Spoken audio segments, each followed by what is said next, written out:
अब मैं एक ऐसी प्रतिभा को प्रस्तुत करना चाहता हूँ जिसकी आवाज में ऐसी कौन क्रांति है जिसे सुनने के बाद सभी का हृदय स्पंदित हो जाए, और उसकी आवाज में ऐसी संवेदना है जिसे सुनने के बाद सबके मानस पटल आलोकित हो जाए, जिससे सबके मन मस्तिष्क में एक कनक रेखा प्रस्फुटित हो जाए।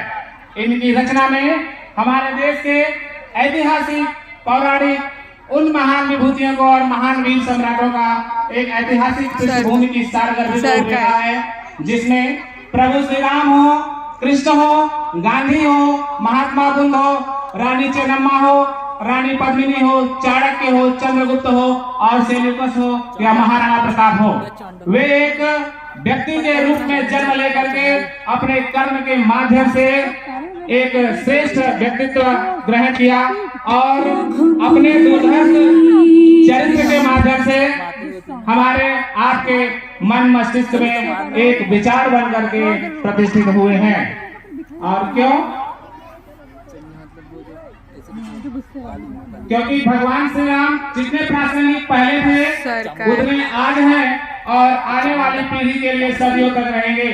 मेरा मानना है कि हमारे देश के जो ऐतिहासिक महान वीर सपूत और महान विभूति यहाँ पर व्यक्ति के रूप में जन्म लिया और एक युग पुरुष होकर के कालजयी हुए और एक दूसरे के मदद के लिए और क्या नाम है आतताइयों का संहार किया। आज मैं इस मंच के माध्यम से उन सभी महान वीर विभूतियों का आवाहन करना चाहता हूं, क्योंकि जब जब उनका आवाहन हुआ है, उनका आवागमन हुआ है, हमारे संसार में, हमारे राष्ट्र में देश की भाषा, देश की परिभाषा, दृश्य और परिदृश्य हमेशा बदलता रहा है। तो इसलिए मेरा मानना है कि उनके आदर्श जो नव्य दिव्य अलौकिक प्रतिभा लेकर के हमारे जीवन में हमको एक अच्छा संदेश देते हैं, उनके आधार पर हमारा भौतिक जीवन कार्यशील है, गतिशील है। उसी के कारण हमारे भौतिक जीवन और ज्ञान, विज्ञान, संस्कार, संस्कृति और सभ्यता और उनके जीवन का आदर्श हमारे इन बच्चों के लिए या तो चेतावनी होगी या मिसाल। तो मेरा मानना है कि बहुत ही गंभीर विषय है कि इतना सुनने के बाद, महान विभूतियों की रूपरेखा को जानने के बाद अभी तक ताली नहीं बजी।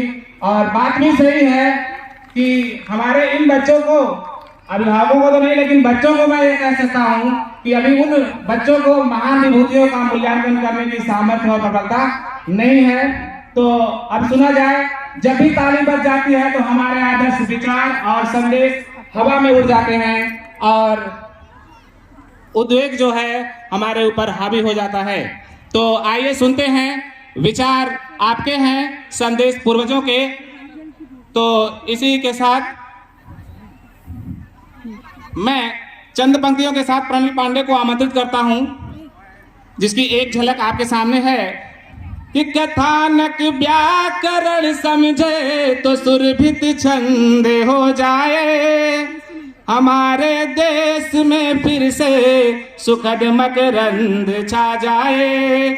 मेरे ईश्वर मेरे दाता ये सूर्योदय मांगता तुमसे, हमारे देश में फिर से विवेकानंद हो जाए। तो देशभक्ति की भावना से ओतप्रोत यह कविता हे भारत के राम जगो के लिए मैं अगली प्रस्तुति के लिए आमंत्रित करता हूं प्रणय पांडे, क्लास 11th। हे भारत के राम जगो, मैं तुम्हें जगाने आया हूँ। हे भारत के राम जगो, मैं तुम्हें जगा